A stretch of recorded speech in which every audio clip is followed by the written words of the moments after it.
type of offering, actual and mentally transformed. I declare all my negative actions accumulated since beginningless time and rejoice in the merits of all holy and ordinary beings. Please remain until samsara ends and turn the wheel of Dharma for sentient beings. I dedicate the merit created by myself and others to the great enlightenment. The mandala offering in English. This ground, anointed by perfume and strewn with flowers, adorned by Mount Meru, the four continents, the sun and the moon. I imagine it as a Buddha field and offer it. May all beings enjoy this pure land. Idam Guru Ratnamandalakam Niryatayami. Thank you. Okay, today we're going to talk about joyful, boundless joy in practice. And a lot of times it seems like when you get into practice and you're thinking, I have to do this thing, that meditation, these vows, these commitments. It can seem like there's not boundless joy there, but Nagarjuna puts it in a very, very clear way, as you will see as we go forward. So he starts by talking about that there are three, what he calls precious causes. Three precious causes for awakening, meaning in becoming enlightened. I mean, Buddha means awakened, to awake. So what we are awakening from is the false view of how reality actually exists. So that's what awakening is about.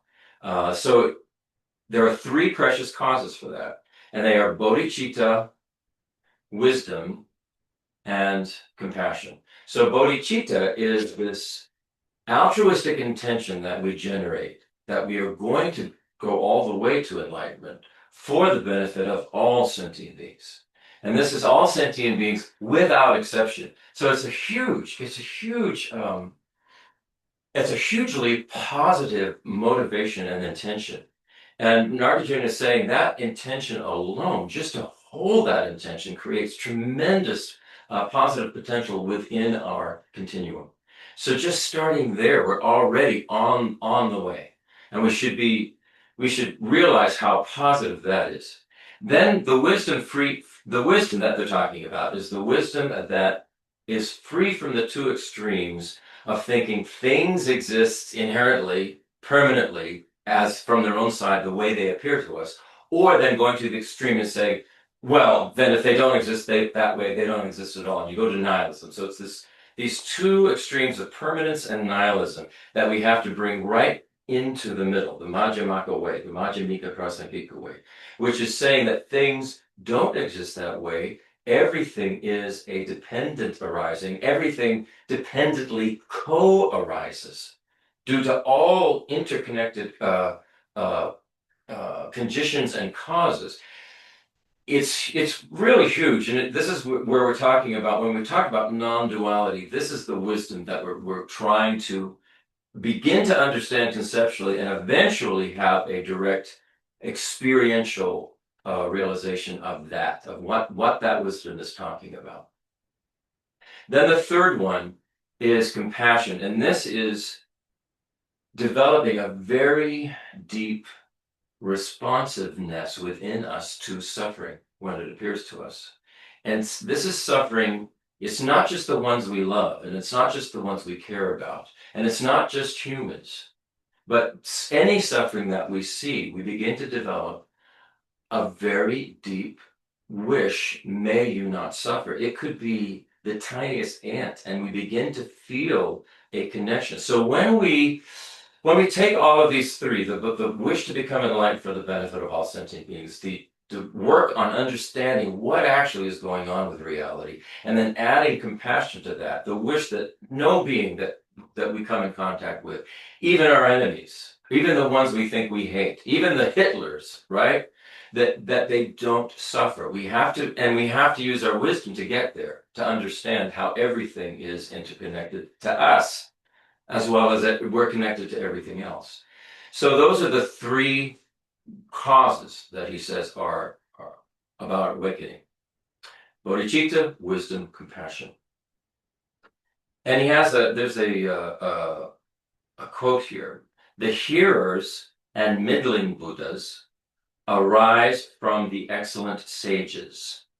The excellent sages are born from the bodhisattvas. The compassionate mind and the non-dual awareness, as well as the awakening mind, that's the bodhicitta. These are the causes of the bodhisattva.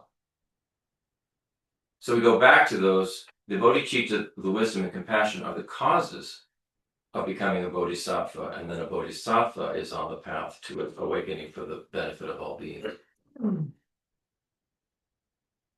These three aren't abstract ideals. They are living energies that we cultivate within ourselves on a daily basis. We have to practice it. We have to make ourselves do it, because our habit is to kill the fly, to hate whatever the political mess is going on, to hate all those people and think they're evil, bad MFers, right? We have to stop doing that, because all we're doing is generating causes within ourselves to stay confused, to stay in a misunderstanding of the way things exist, and try to break our connections with everything. So this is a big task that we have. However, even though the task is big, the results are so worth it, and they actually can be very quick, very quick. All we have to do is flip the switch in our mind and go, you know what? I don't see any value in hating so-and-so. I don't see any value in killing a particular ant that's on the counter that's really not doing any harm at all. Why don't I change my ways? And and then we will feel that within us. We will feel that warmth, that connection. You will feel it actually growing in us, and that is how we actually make progress. It's not hard to do. It's just something we're not used to doing. It's something we're not used to doing. So that's what we have to switch and change. So we'll go now to the first verse on this chapter. Actually, this is we're starting a whole new section of the Precious Garland here. We're now into part 3, I think. The third part of the Precious Garland. So he's saying here, this is about the vastness of merit. Developing merit is not a burden, but it's actually a joy. This is verse 201, Jeffrey Hopkins. Great King, hear from the great scriptures of the great vehicle, that's the Mahayana vehicle, how the marks of a Buddha arise from inconceivable merit. So remember, the last classes we were talking about the marks of the Buddha, the signs and marks of the Buddha, how they arise from vast, inconceivable merit. Here's a modern rendering of that. Listen carefully. The extraordinary qualities of a Buddha grow from an almost unimaginable accumulation of goodness, kindness, and wisdom over time. So if we think that, this path is, something that seems too difficult for us, or it's so big, so fast, I can't, I can't do that. Think of what we're actually doing, what we're developing. We're developing goodness. We're developing kindness. We're developing great wisdom over time. Why wouldn't we want to do that? I mean, that's exactly what we want. So this is the pathway to do that. Rather than think of it as some kind of burden, oh my God, I have to, develop my merit, It's why is it a burden? Because it's actually the thing we want. So we have to sort of switch the way we look at this. So here's a commentary. Seeing the bigger picture. So as I said, in the previous chapter, we learned about the actions that that cause the 32 major signs of a Buddha's body. Now Nagarjuna is shifting and is bringing our attention to something that's even more awe-inspiring, and that's the vastness of the virtue that is behind all those signs. The vastness of the good qualities. that cause those signs to arise. That's what we're working on. We're working on developing our good qualities. Of course we want to do that. So Nagarjuna is wanting us to understand the scale of this, not to intimidate us, but to expand our view of what we're capable of, what existence is about, what our lives are about, to expand our view. It's huge. It's really big. The Mahayana scriptures describe the collection of merit as essentially being limitless. Merit is limitless. That can sound overwhelming to us if we're going to have to collect a limitless amount of merit in order to achieve enlightenment for the benefit of all beings. That sounds like, how's that possible? Limitless. That sounds like it's infinite, right? So it sounds overwhelming, but Nagarjuna's goal is not to make us feel incapable or small or that we can't do it.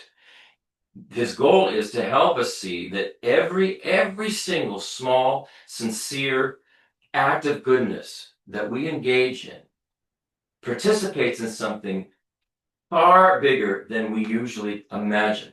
So if you understand that everything is interconnected, and we've talked so much about this, we have to know conceptually anyway that that's true.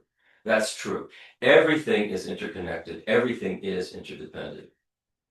So if we are generating positive actions, kindness, compassion, trying to develop our understanding of the way reality exists, we are connecting with, it's like a vast network that's going on throughout not just the planet, but the universe. We're connecting to that.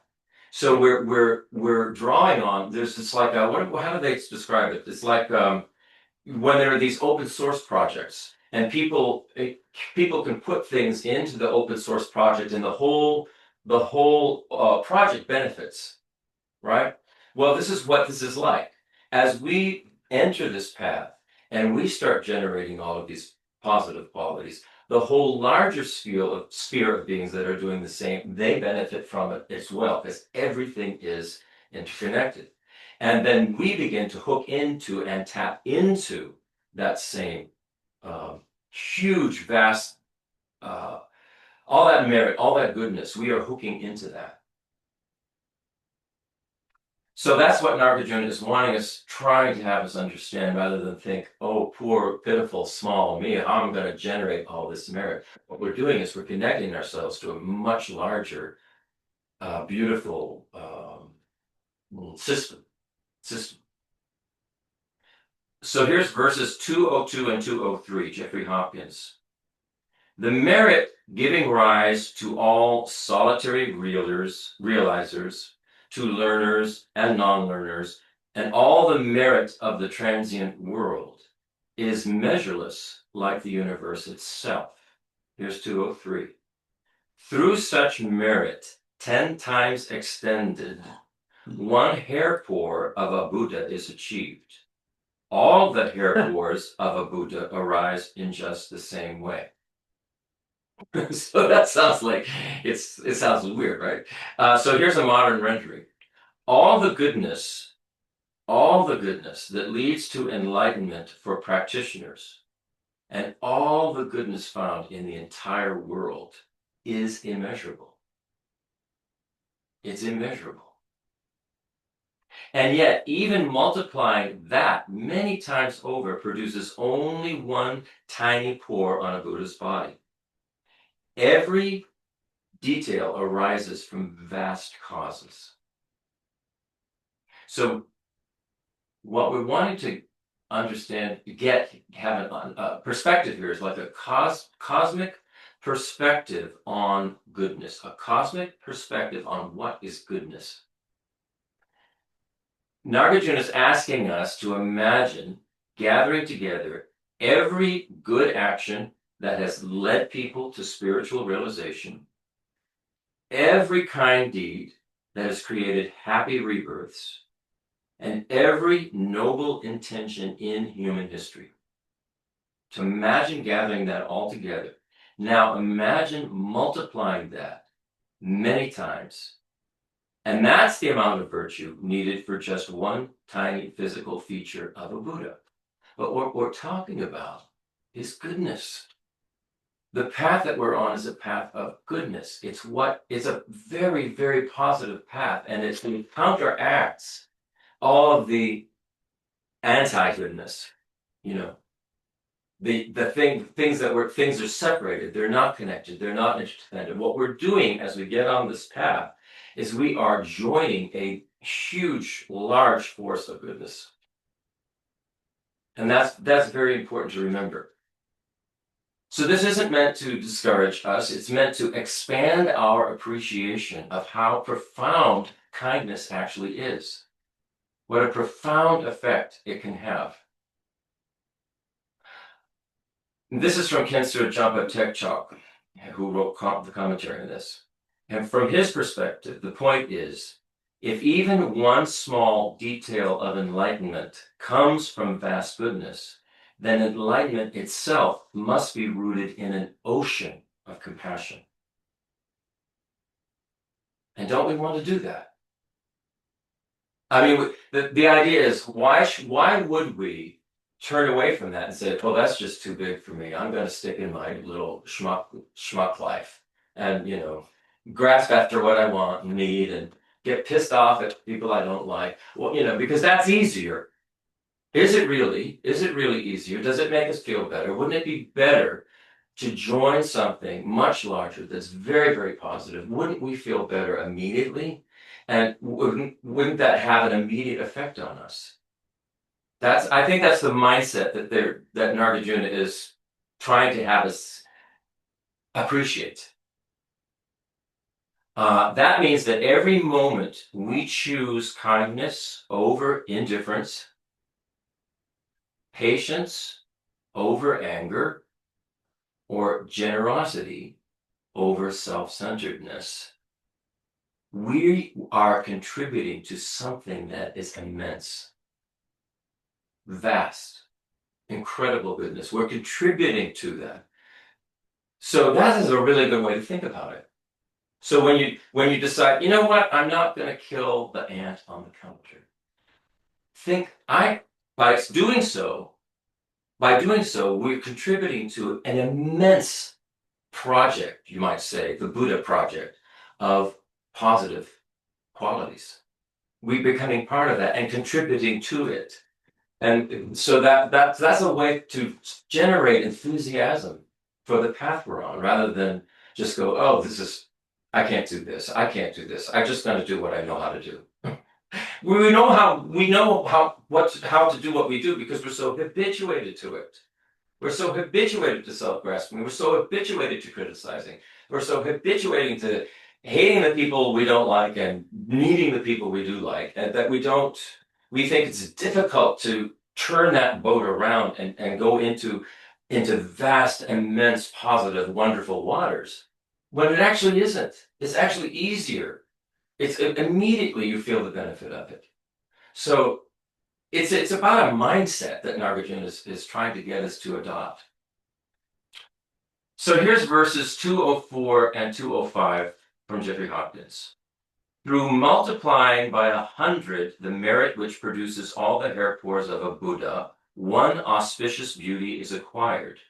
O king, as much merit as is required for one auspicious, beautiful feature, so much also is required for each, up to the 80th. Here's a modern rendering of that. Multiply that goodness again and again, and it gives rise to each of the Buddha's 80 beautiful qualities. Every single one comes from an extraordinary depth of virtue. So as we begin to shift the way we behave and think and speak, and do this in a very kind, compassionate, wise way, what we're doing is we are developing all of the causes for all of these wonderful qualities that will occur at some point. They will happen because as everything arises due to causes. That's what dependent arising is about. So as we change the way we are arising dependently, we're going to change who we become, how we behave, who we will. Eventually, we will become the Buddha that we are aspiring to be. for the benefit of all others. It's an amazing thing. So the beauty of life, what is the beauty of a life that is shaped by compassion? Each of the Buddha's 80 secondary marks come from an enormous accumulation of positive causes. So why so much emphasis on the body's features? Because in Buddhism, a Buddha's appearance is not about vanity, it's about inner qualities. Our appearance reflects our inner qualities. A Buddha's appearance reflects the Buddha's inner qualities. That's why they're focusing on those outer qualities. They're symbolic of the inner qualities. So what we're talking about here is gentle speech, consistent kindness, every noble intention that ever existed in human history, and lifetimes of helping others. In modern terms, it's like how a person's character eventually shines through their face, their voice, and their presence. A lifetime of compassion changes how someone shows up in the world. It changes how we appear and how others see us. Here's verses 206 and 207 from Jeffrey Hopkins. These first verses are a lot about multiplying 100 times and 1,000 times and, a trillion times or so. Through multiplying 100-fold the collection of merit which achieves the 80 auspicious beautiful features, one mark of a great being arises. Through multiplying 1,000-fold the extensive merit that is the cause of achieving the 30 signs, the hair treasure like a full moon arises. What they're talking about is the ornament, the little circle of glowing hair there in the center of the forehead. That we looked at last week. That we looked at And last if you look at, yeah. So what we're talking about here is layer upon layer of goodness. Each feature of awakening arises from deeper and deeper layers of positive causes. Kensor Jampa Tekchok, in his commentary, he emphasizes that these teachings are not about numbers, multiplying this time and that time. It's not about the numbers. It's about the scale. It's about the scale of what we're trying to accomplish here, or what we will be accomplishing here. So the signs are helping us realize that awakening is the flowering of a life that is devoted to others' happiness. This seems so anti what we're used to, me, mine. But if we just step back and look at the result of what me and mine has gotten, all we have to do is look at the world and see what self-grasping does and make a decision for ourselves. Is this the direction I want to go in? Because all I can see is continued chaos cycling over and over and over again. Why not shift and change and understand all of these causes that he's talking about, the bodhichitta, the wisdom, the compassion, start acting in those ways, and that's going to change. It will change the world ultimately. It will. It will change us. It will change our view of the world. It will change the world we perceive. It certainly is a long-term project that we can get behind. It's a long-term project. Like a forever, countless lifetime, but... And the thing about it is, the project is about goodness. It's about happiness. It's about helping. It's like...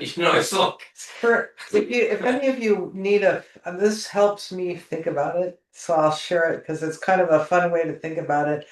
I feel like I think about either Star Wars or Star Trek, and sometimes I think about Star Trek a little bit more, that I've signed up to be part of this galactic federation that's all about goodness and non-harming, and we're traveling through the universe to model goodness and compassion and wisdom, and we're going to be doing that forever. And isn't it great to be a crew member on the US or the Starship Enterprise? Right. that really helps me, oddly. Yes, Lee, exactly. Or what? What is this? I mean, I really do. I can't tell you how much that helps me think of it in a as a human being in a realm operating to help create something much larger Yeah. than what my immediate life circumstances would. And we can So, develop, that's you how know, I think about it. we can develop enthusiasm about that. It's hard to develop enthusiasm about self-grasping, really. Me and mine. It's more like you gird your loins and you're protecting yourself and I gotta get what I want at all costs. And it's so much easier to just let that go. I know I've said this before, but some of you haven't heard this. If you look at the image of the refuge the refuge tree, they call it for the Galunpas, the shape of it is just like the Starship Enterprise. It has this round part right here, and then the up part, and then these two wings on either side of the compassion and wisdom. So you can look at all the Buddhas and Bodhisattvas are in the round part, and then the various lineage masters of wisdom and method are the two sides of the. I don't know. So that even amuses me, and probably is. I think I saw that in it maybe like 20 years ago or 10 years ago, at least a long time ago. But it amuses me and keeps me engaged or enthusiastic, because the other part of it is, as we experience the world today, and I think this has always been the case in samsara, but we experience this level of suffering. It seems so far out of our ability to make a meaningful difference, that the idea that we're part of this, the crew of the Starship Enterprise, Right. Starship Bodhichitta, Starship Enlightenment, feels doable. And so I don't have to solve the whole thing, and I'm not going to, but I can serve on the crew and be a positive contributor towards the overall project. Yeah. Yeah. I like the analogy. It's good. It's a good one. It's good to remember. The next time We all I kill can find our own analogies that help keep us engaged for the long haul. I mean, I think that's the trick. Yeah. Because again, it's a multi Oh, it's countless lifetimes. While I'm interrupting, let me mention this.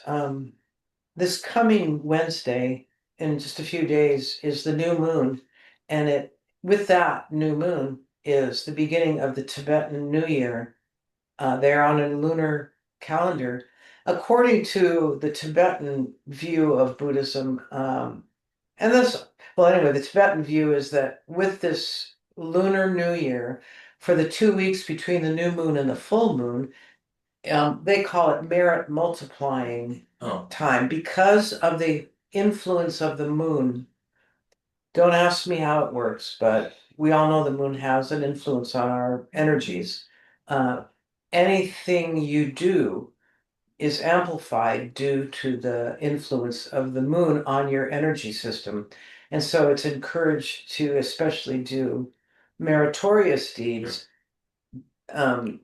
with the idea that you're really upgrading your value on the Starship Enterprise. It's good timing for this particular. Yeah, and I will try to remember to give Christopher a link about that. They do some math, every day, your merit during this 2 week period, the positive impact on you and the crew members on Enterprise is multiplied 100,000 times, or in some cases they say 100 million times. Or that's pretty funny about all this multiplying. I mean, here's the next stanza. I think after that we really get out of all the multiplication and go and move on. But here's the next one. Through multiplying 1,000-fold the merit for the hair treasure, that's the orna, a protector's crown protrusion, that's the bump on the top of the Buddha's head, is produced.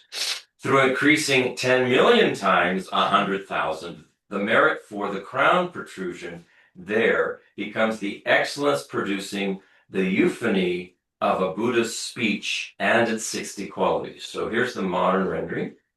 Even more immense goodness produces the Buddha's crown, and beyond that, the incredible power and beauty of a Buddha's voice that teaches the Dharma perfectly. So now we're getting into why the speech matters the most. Why is that the one that has everything is multiplying to produce the speech, right? Cancer Tekchok points out this. The Buddha's speech requires even more merit than his physical form. His or her physical form. And that's because speech is the way a Buddha helps others directly. We've talked about this many times. Buddha or God or whoever could have made everything perfect, and just with a wave of their power, it would have happened a long time ago. So the tool here is the speech. This is the tool. This is the big, big tool. This is the way Buddha teaches the truth. This is the way Buddha relieves confusion. This is the way Buddha guides us to freedom. We're the ones who have to do it. Nobody is going to do it for us. But there is immense help. There's an immense network of goodness, good energy that will support us in this as we connect with it. So, but we are the ones who do it. And this is why the Dharma is the most important, precious thing. It will guide us to freedom and will help us guide others to freedom as well. So the most powerful thing that a Buddha can do is not just to be a Buddha, just to exist. The Buddha communicates wisdom and compassion to us, communicates that, shows us the value of it, teaches us what wisdom is, teaches us what compassion is. May you not suffer. Whoever you are, may you not suffer. I mean, that's so huge. I've been in classes. I remember classes with Rabina, and she was talking about this, about compassion for all beings, regardless of who they are. And somebody actually had to get up and leave the room because they could not handle, the idea that we could ever have compassion for someone like a Hitler, and they left. But the Buddha is saying, no, we do have to go there. We have to see that we'll take Hitler as an example. That being has come to be who they are due to causes and conditions, and mistaken views of what reality is, and a mistaken view of an inherently existing me. We all have that. We all have the potential to be Hitler, or we all have the potential to be Buddha. So we're all in the same camp here. So to not have compassion for someone who is acting out in ways that are so destructive, not only to others, but to themselves, to not have compassion for that doesn't actually make sense to me. When we recognize, as we've talked about many times, everything is interconnected, interdependent. We're part of the system. So we can get angry, we can walk out, we can say, no, I can't deal with that. But at some point, we're going to have to make a decision of, what kind of world, what kind of existence do we want to have for ourselves and those around us? So here's a modern rendering. In truth, this goodness cannot be measured, but we talk about it as if it could be, just to help us understand. So the measurements are just to help us understand the vastness of this, but they actually can't be measured. Not the way we measure things. So now we're moving beyond measurements. So in reality, the causes of enlightenment are beyond counting. The qualities of the Buddha are beyond our imagination. Cancer Jampa Tekchok explains that Buddhahood includes the fulfillment of two vast collections. And now we're getting to something we've probably talked about before, or you've heard about before. These two collections of merit and wisdom. And merit, here's a good way to think of merit, because usually a lot of times we're thinking of merit as like, something I have to, gather a lot of and have to like have it store in my consciousness like a bank account of merit. Here's a different way to think about merit. And this is a perfectly accurate way to think about merit. Merit is love in action. Merit is love in action. And when we're talking about love, we're talking about unconditional love. Unconditional love in action. That's merit. And that's really huge. And it's not like, having to collect something so that I'll be happy. It's not about that. It's much bigger than that. And then wisdom, merit and wisdom, these are the two collections. Wisdom is about seeing reality clearly for what it is. Seeing existence clearly for what it is. We've talked a lot about this, so there's no need to keep going into it, but that's what we're talking about when we're talking these two collections, this vast collection of love in action and the wisdom that understands how reality exists. Merit and wisdom. So this merit and wisdom gives rise to what are called 4 Buddha bodies.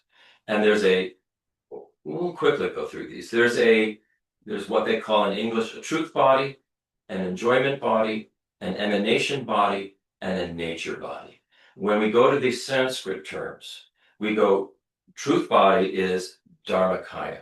What Dharmakaya is talking about is the wisdom of a Buddha, the wisdom of an enlightened being. They call it body, but it's the wisdom. It's not like some body. It's the wisdom of an enlightened being. You could say the mind. The enjoyment body, the Sanskrit term is Sambhogakaya. And what the enjoyment body is talking about is an energetic body. You could even say it's a light body. You could say it's a body of photons. If you wanted to use physics terms for what this is, it's photons. Photons are the smallest known particle. And they're light, and they're colored, like the rainbow light. So when all these tangas, pictures of various Buddhas as beings of light, rainbow-colored light, they talk about this all the time in the descriptions. So it's a light body, it's an energy body, it's a body that someone who is a highly realized being, highly realized bodhisattva or Arya being, they can actually communicate and see this Sambhogakaya, the enjoyment body, the body of light and energy. That's the enjoyment body. The emanation body is called in Sanskrit Nirmanakaya. And that's the body that appears in the world that we can actually see, that unenlightened beings can see, that beings who are not highly realized can see that body. For instance, we can see His Holiness the Dalai Lama. Everyone on the planet can see His Holiness the Dalai Lama. When the Buddha was alive on this planet, the people in India could see the Buddha as an actual physical being. They didn't have to have any special qualities to be able to see that. That's the emanation body. A Buddha emanates as a body that is available for everyone to see. And then the nature body. This is the really interesting one. This is called the Svabhavikakaya. And when we've talked in the past, we've talked about non-duality, and we've talked about clear light, and we've talked about the ground of non-duality. The mind of clear light is completely empty of the ground of non-duality is the thing that we are in it right now. Everything arises within that ground of non-duality. All of samsara, all of nirvana arises within non-duality. That non-duality is the nature of everything. So when we're talking about this particular body of the Buddha, it's talking about the nature of the Buddha, which is non-dual. The nature of everything is non-dual. The nature of this is non-dual. The nature of us is non-dual. And non-duality, everything arises within it, not from it, not away from it, not outside of it. We are all within it right now. And so that Dharma, that nature body of the Buddha is with us right now. All of it. That's a very very subtle concept to put into any kinds of words, but that's the way I did it. But there's a way to try to begin to understand what these four bodies are referring to. So all of that merit, all of that love in action, all of that wisdom that sees reality clearly for what it is, results in these four bodies of a Buddha. And each of those bodies is an aspect of the awakened presence of a Buddha. Each of those. So the main takeaway from this is that enlightenment is not a single event. It is the culmination or the full maturation of compassion and wisdom. It's not like oh, all of a sudden you're enlightened, So it grows and it grows and it culminates and it matures into this. This is what enlightenment is. And once one has realized all of this and become enlightened, there's no way that you're going to return back to this unenlightened, mistaken view of reality and self and other and all of that. It just is not going to occur. It's not like you're going to fall into some darkness. You're completely woken up. It's like waking up from a dream and you realize, wow, that was a dream. And you realize that dream wasn't real. So there's no point in even trying to even go back into that dream because I'm awake now. It's something like that. All right, here's the next verse. 210. When the causes of even the form body of a Buddha are as immeasurable as the world, then how could the causes of the truth body even be measured? So the modern rendering is, if the goodness needed for the visible body of a Buddha is already beyond measure, how could the wisdom needed for the ultimate realization ever be counted, ever be put into numbers? It's beyond that. So what we're talking about is the vastness of wisdom, So merit, love in action, primarily leads to a Buddha's form. When we have this love in action, it primarily leads to the Buddha's form. Wisdom, the wisdom that understands the nature of reality, how things actually exist, wisdom leads primarily to the truth body, which is the direct realization of reality. The truth body is the Dharmakaya. Like I said, it's like a mind. So the wisdom leads to the mind of the Buddha, the direct realization of reality. And both of those are immeasurable, the amount of merit and wisdom required. It's immeasurable. This isn't meant to overwhelm us. It's meant to show that the awakening mind is not something small or limited. It's vast and it's unlimited. That's what we should take away from that. The path we're on is one that is vast and unlimited and beautiful and good and in line with reality. The idea is to get excited about this, not to go, oh my God, this is so vast and difficult, I'll never do it. That's not how we should look at it. We should get excited about it. We really should. And also this compassion, what they're talking about, this immeasurable merit, this love in action, that's vast, it's unlimited. There's no end to that. They're trying to get us excited about it. I'm trying to get you excited. I'm trying to get myself excited about it. Because when I first read this, I'm going, what's all the numbers and the countings and multiply by 10,000? It's like, I don't get it. But, you sit with it for a while, you get some help, and you begin to understand what we're talking about here and why this is so actually exciting. It's actually exciting. So here's verse 211.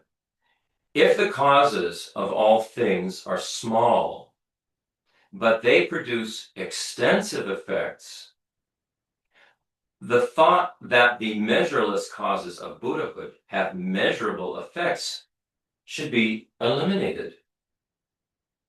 Here's modern rendering. If tiny causes can produce huge results, if tiny causes can produce huge results, and they're going to give an example, how could the vast causes of awakening lead to anything small?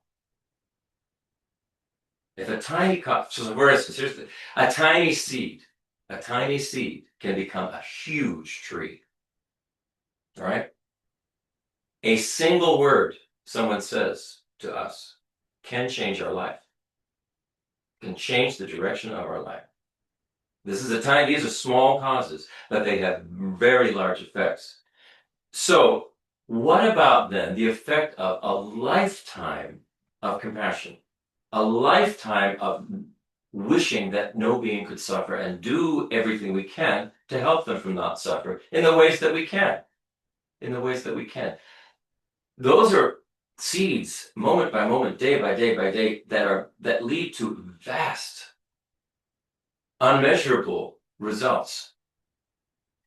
It's those results are beyond what we can actually imagine.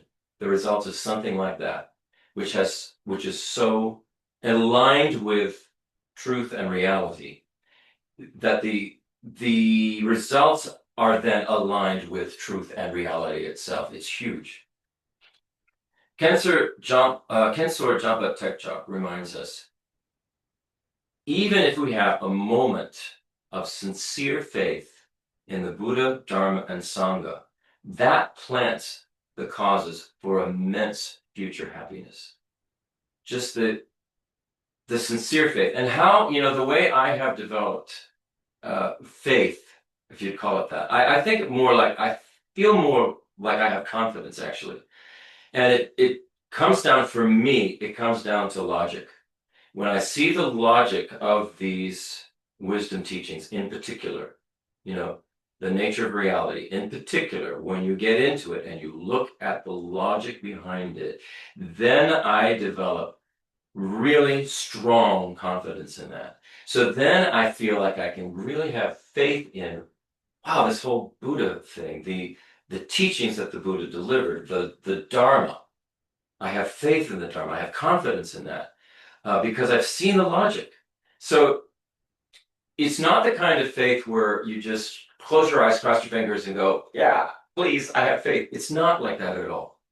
The way the Dharma is presented by the Buddha, he's laying out very clearly what are the causes of all of our problems and what the nature of reality is. And it's for us to look at that and see the logic of it. And once we do that, our confidence is unshakable, really. And then we can go as farness goes with it. I mean, like they're saying, the results are vast. They're beyond measure. So here are verses 212 and 213. The form body of a Buddha arises from collections of merit. Again, a really nice way to think about merit is love in action.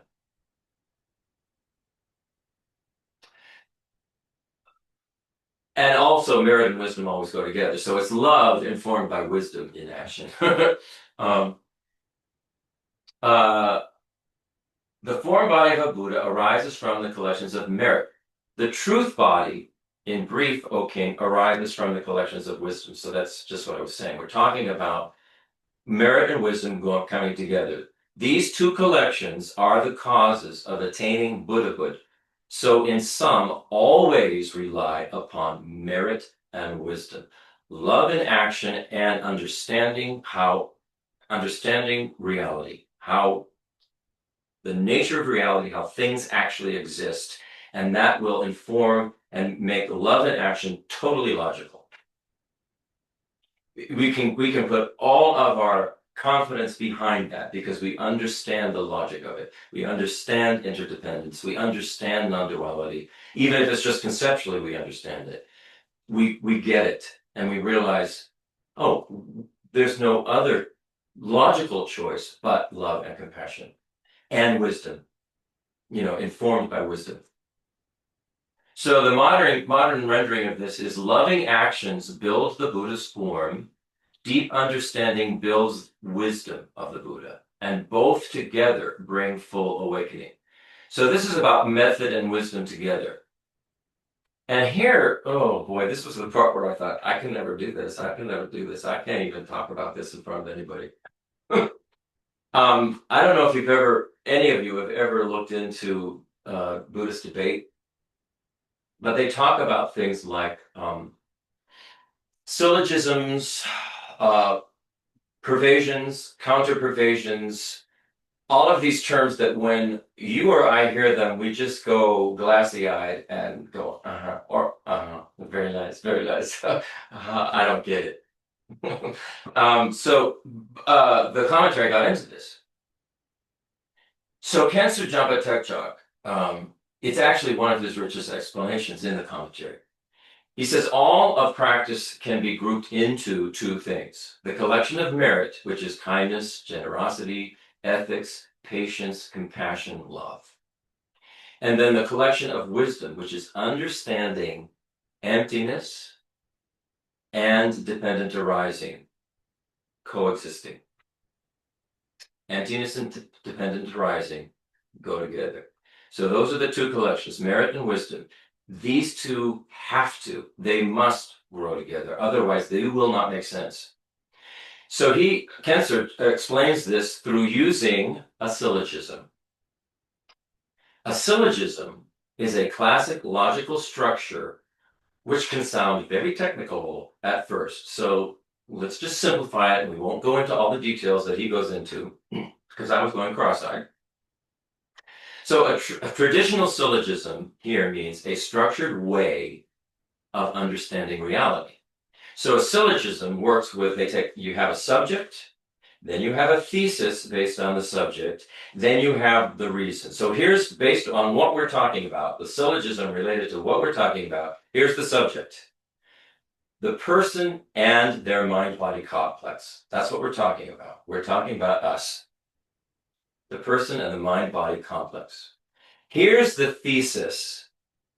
That person and that mind-body complex do not exist independently or solidly from their own side. That's the thesis. And the reason, this is the syllogism. So the reason is, it's because all of those things arise through dependence. Nothing exists and we've done this many, many, many, many times. We all know this. There is nothing that exists from its own side, especially when you start throwing in thought and how we project what a thing means to us. The whole thing is just up for grabs. Nothing exists independently, inherently, from its own side. Nothing. So that's the syllogism. The subject is the person and their body-mind complex. The thesis is they don't exist independently or solidly. And the reason is because they arise through dependence. So in plain English, we exist through relationship, through thought, through causes and conditions, and nothing stands alone. So we are very pliable. We can change. We set the causes and conditions into motion that we want, that we choose, and that will happen. Now, those ones we want or choose will either result in difficulty and suffering and problems, or the ones we choose will result in love, wisdom, happiness, kindness, compassion, patience, benefit. I think the choice is so easy. The choice is so easy. I think our problem is we're so habituated and conditioned to going, me, I want, I need, and not realizing what we're doing, the mistake we're making. We're not seeing things clearly for what they actually are. We're thinking of ourselves as alone and separate and independent and separated off from everything. And that's not the truth. So if we actually recognize the truth, then it motivates us to behave in a completely different way, which is going to make us and those around us feel a lot better. So this understanding does two things at once. Seeing dependence, seeing how things dependently arise, builds compassion. That's the method part of the path. When we see how everything is empty of existing inherently or independently from its own side, that builds our wisdom. So as we work on this, because it's not like we've got this already. We are beginning to understand the Buddhist teachings about this, about method and wisdom, about compassion and the nature of reality. So as we begin to work with this, as we develop our wisdom, it's going to develop our compassion. As we develop our compassion, it's going to inform and develop our wisdom. The two will work together once we start going with this. When we truly understand and grasp what it means that everything on every level, the appearance to our awareness of subject, object, and the relationship between them is interconnected, arises dependently, co-arises dependently. So in other words, the subject, the object that we're looking out there, we're the subject, right? We're the subject. We're looking at some object. We think that object out there is separate from us and we're separate from the object.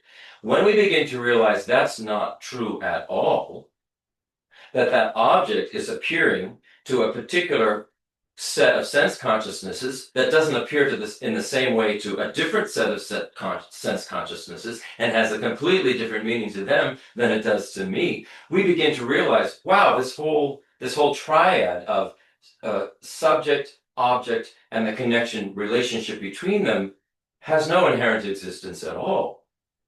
We begin to understand we can actually shift this and change this. It doesn't exist fixed the way it appears to us. It takes a lot to grasp this. It really is. But you know what? If we do that, what's going to happen is we're going to care more about things, and we'll cling to things less. We'll be less needy, and we'll be more. I guess, I don't know, compassionate and beneficial and helpful, and want to find the right way or the correct way or the most appropriate way to make things work. Not just for us, but for everything, because we'll realize we're connected to everything that's appearing to us. That's the logic. That is the logic. So that caring more and clinging less is the union of merit and wisdom. Caring more and clinging less is the union of merit and wisdom when you look at it correctly. Khenser Jampa says, this single insight contains the two truths, which is conventional truth and ultimate truth. It contains the two collections of merit and wisdom, and the two bodies, the two types of Buddha bodies, form body and truth body.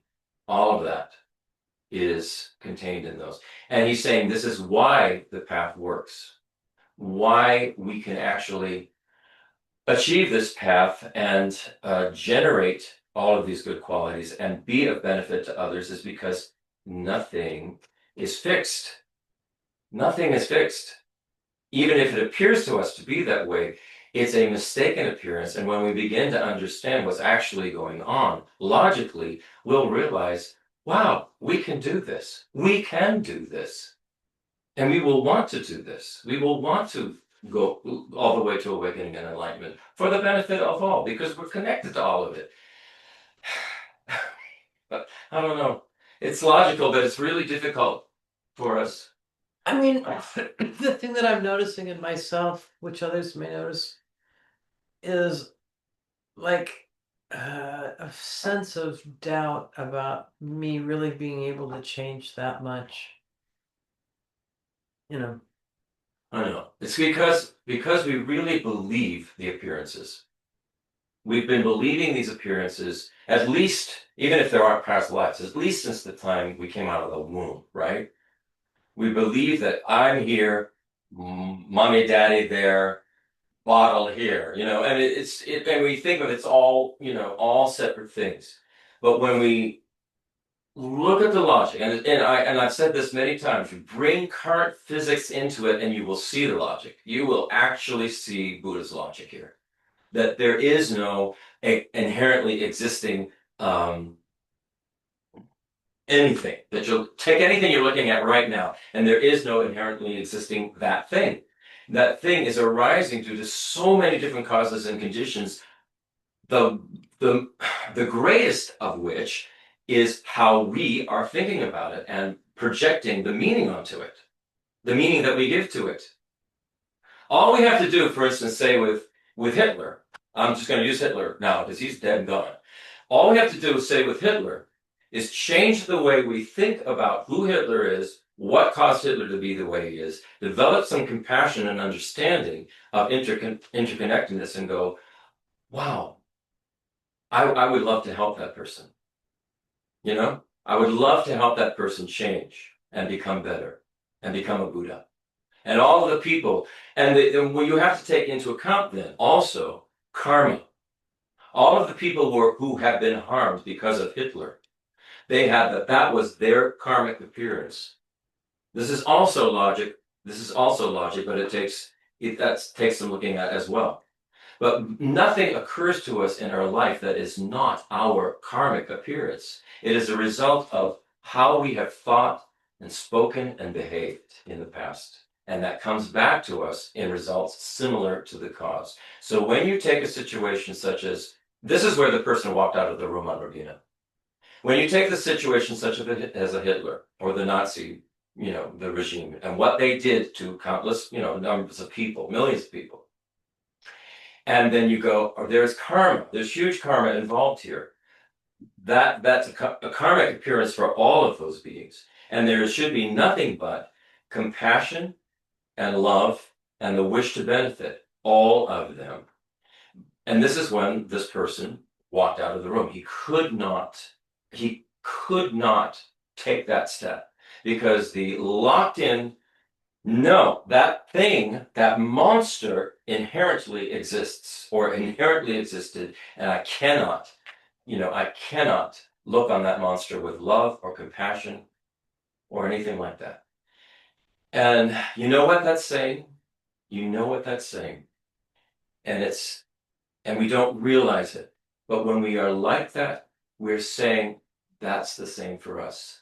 I have a monster in me, and nobody will ever look on that monster that I have inside me with love and compassion and wisdom. If we can't do it ourselves, then we're going to feel that it can't be done for us. It's psychologically, it's enormous and it's difficult. But this is what the Buddha is saying, and we just have to think about it for ourselves. We have to really think about it, because I believe all of us feel we have a little monster inside of us that we wish nobody could see, and if they could see it, nobody would ever have love or compassion for us or forgiveness. So we have to turn that around, and the only way we can turn it around is to begin to live it, to express that love and compassion, and live into that wisdom. It's difficult thing. So I mean, you're talking about I just go back to my question a minute ago. So this is a big personal transformation. It is. So to bring it into like the immediate practical mechanics of changing. All right, changing. So say like we're talking about these great transformations. Right. Say we feel like we have this monster inside us that nobody will ever be able to forgive that monster who I am. If we can't do that for someone else, if we can't show ourselves, prove to ourselves that it can be done, that you can look at someone like a Hitler and develop compassion based on wisdom and logic and an understanding of karma, and realizing that it's not just that one single chunk of a lifetime, but that being continues on. If we can't actually develop compassion and want to help and benefit then how can we ever think that we can change ourselves? If so we what can't you're saying is the method to practice with people that you observe in the seemingly external world? Who But around? sorry to interrupt, but Yeah, and I apologize because I'm walking the dogs while I'm listening. But one of the things that I've always used to help is to say I separate the actor from the action. exactly. I do not have to validate. I do not have to agree with the action, and I can be very unpleased or unhappy or disagree completely with the action. But the actor or the individual is still a sentient being deserving of love and compassion, kindness and support. Yeah, that's So it's perfect. That's perfect. Yeah. That's perfect. You nailed it. You nailed it much better than I did. You nailed it. And this is where we have to, that's the distinction we have to make. We see the action, but realize that doesn't nullify that there's a sentient being there that has the capacity to become a wonderful being. Yeah. You know? I mean, how many of us, we've all done actions we're ashamed about, and who knows what we've done in past lives, So we just have to sort of, I don't know, the word that comes to mind is sort of grow up a little bit about it, and realize that we are all in this together. No one no one actually should be ostracized or kept away. But we do have to work. We have to work on ourselves first. We have to work on our own understanding, our own wisdom, our own love, our own compassion, before we go out there and think we're going to, change the world. We have to change ourselves. the other thing to keep in mind is that we talk about Buddha Shakyamuni and we say he existed at a particular period of time 2,500 years ago, but it may have taken many, many, many, many lifetimes for him to even get to the lifetime where he had that realization of emptiness Exactly. or he understood wisdom. So while we're always thinking about what we are today and in the present, we have to realize that we are on a journey of many, many lifetimes and we just have to keep working towards the ultimate goal over those many lifetimes and not get discouraged. And unlike some, we don't attain Buddhahood in a single lifetime. Yeah. But even for Shakyamuni Buddha, it took many lifetimes for him to get to the lifetime where he actually was able to achieve enlightenment. That's true. I mean, that lifetime that he lived, you'd go, oh yeah, he achieved the enlightenment in that one lifetime. But according to Buddhism, he had countless beginningless lifetimes up to that point. Eons. Eons. I mean, it's all this countless stuff. It's same for us. Same for us. And the same for all, I'm using Hitler, but you use whoever you like. But same for all of those people. The ones that we look on that we just have we cannot find it in our hearts. Well, so what we need to look at is we need to look at our own heart, really, and look at, exactly what he was saying. That is just one slice of a being, that particular lifetime. There are countless lifetimes before and countless lifetimes to continue. And so why hold someone, including ourselves, to one particular set of circumstances that we can't let go of, It's a big thing. It's a really big thing, especially when we're coming from ego, self-grasping, which is shutting everything off, closing all of those connections. That's what ego, self-grasping really does. It's all about me. So but that's the point of trying to maintain sort of a joyous attitude in this practice rather than get bogged down, because what we're moving towards are these wonderful qualities. It's all goodness. It's all what we want. It's all what everybody wants, really. So every small act with bodhicitta, every small act that we take is vast. It's huge. Like I said, to save the life of the ant on the counter is vast because it's a huge shift in one's own consciousness, where at one point in one's life, you didn't care at all. Smush it. It's not me. It's not mine. It's little. Everybody else does it. Must be okay. But you can tell. You can tell even with the tiniest ant. They start running away. They don't want to lose their life. So it's vast what we're doing when we shift that way. Because it's making a huge shift in our consciousness about how we feel about other beings.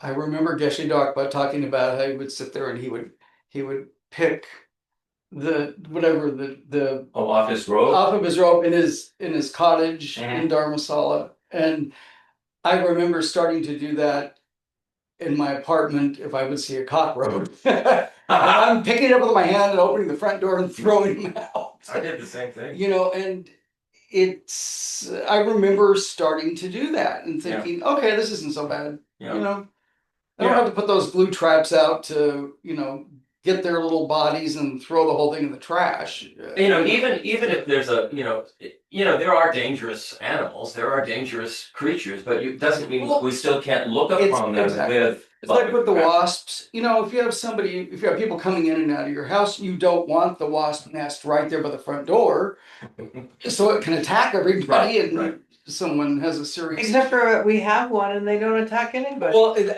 so far. Isn't that weird? Yeah, exactly. You know, I mean, what's up with that? But I'm sure that if it happened a few times, you would say, okay, I better do something. You can't leave them down. You're right. You know, can't leave So them down. sorry, you know, it. Yeah, you have to do. You know, you remove them, but it's yeah. We have to be wise about how we do all of this stuff. My cousin in the high desert in California, I mean, he sends me pictures of rattlesnakes and barrels that he catches because he doesn't want to kill them, and then he takes them out to the BLM land across the street. Yeah. In his dune buggy and lets them go, and I'm like, yeah. If somebody knows how to handle them. Exactly. Yeah. But he just says, you know, we're in their land. And that's actually where the wisdom would come in. Yeah. We know how to handle these particular, creatures. If that's what the neighbors out there with the shotgun, but yeah. come on. Yeah, that's a neat way to think of it, is we're in there. Yeah, just you know. Anyway, I mean, this is just a brief sideline, but the problem with the shotgun, the problem with the killing, the problem with the condemning Hitler for all eternity to hell is that that's something we're putting into our own mental continuum. Yeah, that's us doing it too. Absolutely. It's us we're doing it too. So it makes us then afraid. It makes us afraid. It makes us, we could be attacked. We could be killed. We don't realize what we're actually doing to our own mental continuum by behaving in these ways or thinking in these ways. I haven't heard you on Hitler. I haven't heard you say, and I always started thinking this way like 30 years ago, hearing it, said that, he couldn't have done what he did without the help of everybody else that ended up in Nuremberg. Yeah. It wasn't just him. And you kind of wonder, was that a karmic collection that landed there? Yeah. Yeah.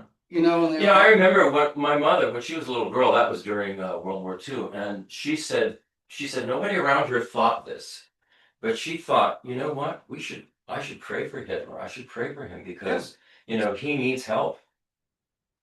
That's a little kid, so that's just a different point of view. It's a different point of view, but it's aligned with the Buddhist point of view. Yeah. All right, moving on. Every small act, when we have bodhichitta, every small act becomes vast. Every kind intention expands outward infinitely. Every kind intention we have expands outward infinitely. When we act for the welfare of all beings, even when we do it imperfectly, we create causes beyond what we can actually measure. That's the point. This is why we should start to get enthusiastic about this, because we don't even understand what the causes we're generating by even when we're imperfectly trying to help and be a benefit. Because initially it's going to be imperfect, right? But that wasn't our intention. Our intention is to help. not to be imperfect. So bodhicitta then gives us courage. Difficult things and situations that we find ourselves in can then become meaningful. We can see them as karmic appearances, like I said before, and they're opportunities to find the correct solution, the beneficial solution to this difficult appearance. Because you don't want that to keep coming back to you again and again. If you have a difficult appearance in your life and the way you deal with it is, get out of my life, it's going to come back. It's going to come back. We need to learn how to appropriately resolve that. So they become opportunities rather than, or they become more meaningful than just being difficult. And hardship, again, similarly, hardship can have a purpose. If we look at it as a karmic appearance, we could go, all right, I'm experiencing this because I'm experiencing results similar to some cause that I generated. So let me generate the causes that will take me out of this hardship and be beneficial to others. That's the way to think about it. Then everything becomes an opportunity to continue growing in this good direction. So then the path becomes a joyful path. It has a purpose. Here's 2:14. You should not be discouraged about accumulating the merit for obtaining awakening, since there are reasons to be assured set forth by both reasoning and scripture. Don't lose heart. Both logic and the Buddhist teachings show that awakening is truly possible. And again, it's really important for me anyway, is to use the logic that is implicit in the Buddhist teachings, particularly on wisdom, the wisdom way. So here's the commentary why there is no need for discouragement. Khensur Jampa Tekchok calls discouragement a kind of laziness that we actually have. He says, it whispers, I'm not capable. This is too big for me. And then we go, maybe later. I'll get to it later. I'm too old. I can't do this. It's like that. We make excuses, but he's actually saying it's a form of laziness. Nagarjuna says, reason shows that awakening is possible.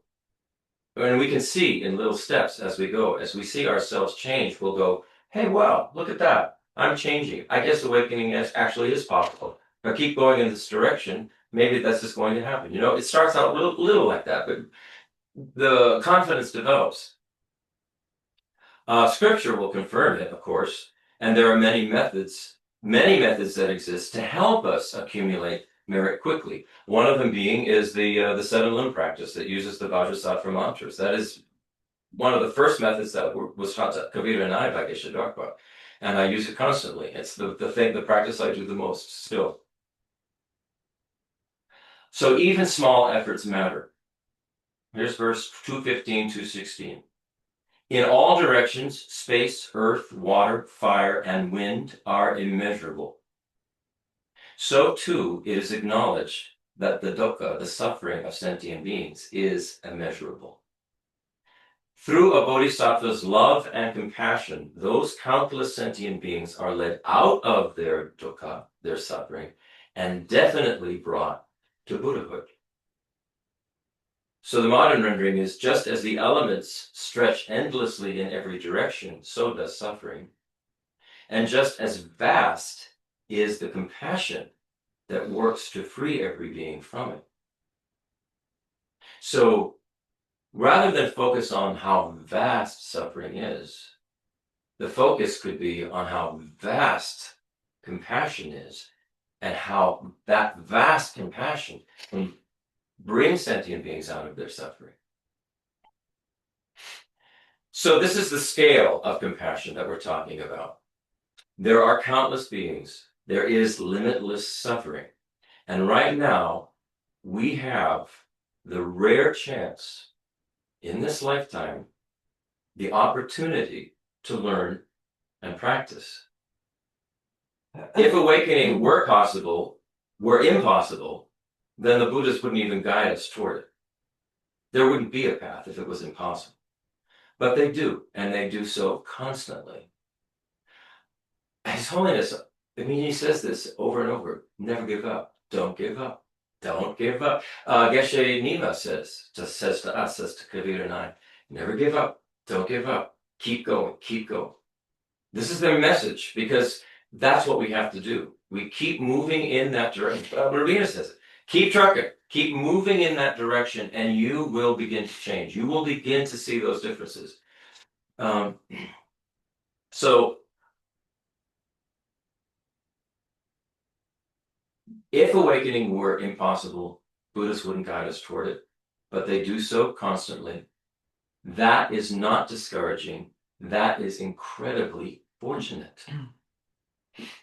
Kabir has mentioned this many times, how fortunate it is that we live on a planet right now where there is someone such as His Holiness the Dalai Lama, and everything that is flowing out of him, all of the Buddhist teachings, everything we know about Buddhism on the planet today is a result because somebody, and particularly in our lifetime, because it was about to be completely crushed when China invaded Tibet. But what happened instead? Buddhism spread around the entire world, and we're talking about authentic Mahayana Buddhism. And how fortunate are we to be living at this time, to take advantage of that. It's incredible. I mean, and this is what the commentary says, we are incredibly fortunate. All right, almost there. So once compassion becomes steady in one's heart, even ordinary moments will become meaningful. We'll gather vast goodness simply by living with that intention to be of benefit and to continue on the path. We will live with vast goodness. We'll gather it. What it strikes me as the healthiest way for me to think about it is that compassion isn't some episodic occasion thing you do in response to needs and people suffering and so forth. It's just your ground.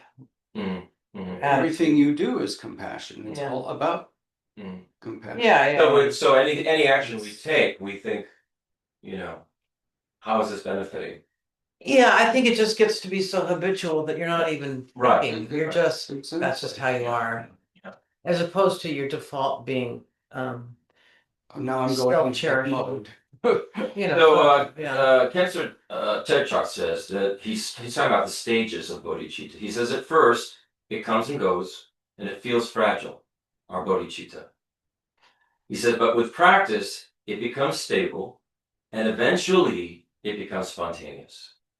It's like what we were just saying. Right now it's not spontaneous. We have to practice it, and it will come and go as situations arise, and we jump into our regular ego responses. But as we continue with it, this is why the importance of sticking with it, continuing with it, it becomes more stable, and then it becomes spontaneous. And that at that point, that everything one does, walking, eating, working, sleeping, builds immense merit. So here is the last verse, the last verse. You have less than a minute. I know. So I'm going to go right to the meat.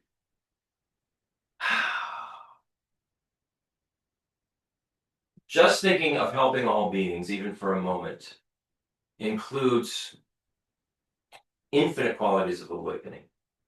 Our perspective matters. One person will think the path is too long, and another thinks, if others can do it, so can I. And that's what Nagarjuna is encouraging us. He's encouraging that second view. This chapter is not saying the path is too big. The chapter is saying we are part of something that is vast and meaningful. And there are 3 reasons why we should not feel discouraged. Bodhicitta multiplies merit enormously. Merit and wisdom truly lead to awakening. The vastness of the path makes success certain, not impossible. So the message is simple and it's hopeful. Don't be intimidated by the size of this journey. Be inspired by it. Every act of kindness, we engage in matters. Every moment of clarity that we have, wisdom, it matters. Every wish for others' happiness, it matters. And all of it is already part, as we do this, it's part of our awakening process. Like I said, awakening isn't just like, here's this one moment and you've reached it. This, what we're doing right now, is the process. It is the process. So let's do it. Let's engage in it, you know. What else? Anything else?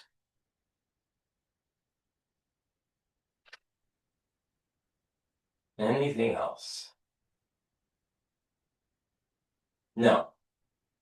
Basically, Nagarjuna's vision of this is cosmic, but our entry point into it is that very practical. It's not abstract.